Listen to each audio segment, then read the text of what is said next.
Hello, my name is Agustina Del Campo and I direct the Center for Studies on Freedom of Expression, CELE, a global research center affiliated with the Universidad de Palermo in Buenos Aires, Argentina. Our work is devoted to the promotion and protection of freedom of expression, both locally, regionally, and globally. We have been following the DSA from the very beginning, following its drafting with cautious excitement. The European Union is spearheading a conversation over tech accountability that already exceeds the territorial limits of the Union, providing a stage and a framework to debate hard questions over state accountability for human rights. For a long time, the global tech governance space has been demanding transparency, due process, and attention to human rights online, but has been oftentimes unable to agree on a concrete course of action. The challenges of managing diversity had led conversations many times to a stall, and the discussion over the drafting and implementation of the DSA has managed to kick them back into motion. For that, there is already a very positive side to a Brussels effect that is restarting this conversation on the global tech governance stage. I am here to discuss, however, some of the potential challenges associated with this very same Brussels effect. As outsiders to the European Union, it has been difficult to explain and ascertain our interest in actively participating in these conversations. Our interest in the DSA is double. We're concerned that there may be active and expressed interests in exporting the DSA as a model without context. But we're also concerned about the lack of accessibility of broader communities and stakeholders in this discussion. The first concern has been sponsored by many. At CELE, we have been conducting for over 3 years now a comparative legislation roundtable looking in depth at novel laws and regulations that come up in different regions to better understand the underpinnings of such rules, the context, how they sit within their broader legal systems, and the institutions that they depend upon to work.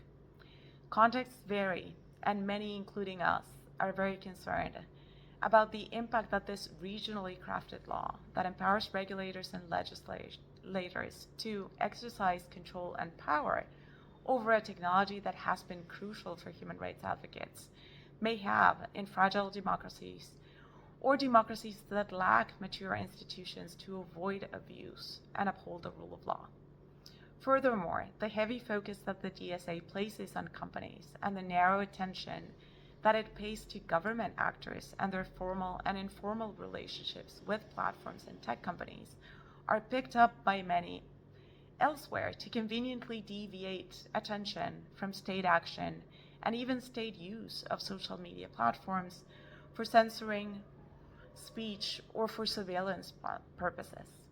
Closely related to this last point, the DSA provides a stage to discuss hard questions and unpack some commonly used terms in global governance, terms like transparency or systemic risks, or even data access for research, which we have been using for a long time with no consensus over their meaning.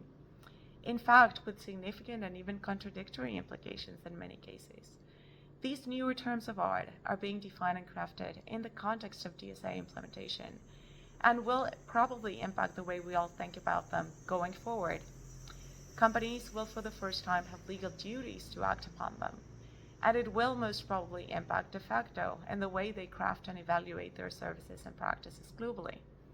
For example, the way Europe defines relevant research for data access under the DSA will potentially impact the kinds of academic research that can be done everywhere, generating distorted views or wrong diagnostics over the impacts of technology on democracy and society elsewhere. In short, there is another Brussels effect that exceeds the express export of regulation and implies cultural and legal jargon experts for a global community. I'm still cautiously enthusiastic about the implementation and impacts of the DSA both in Europe and globally, and hope that this contributes to ongoing discussions among the different stakeholders. Thank you.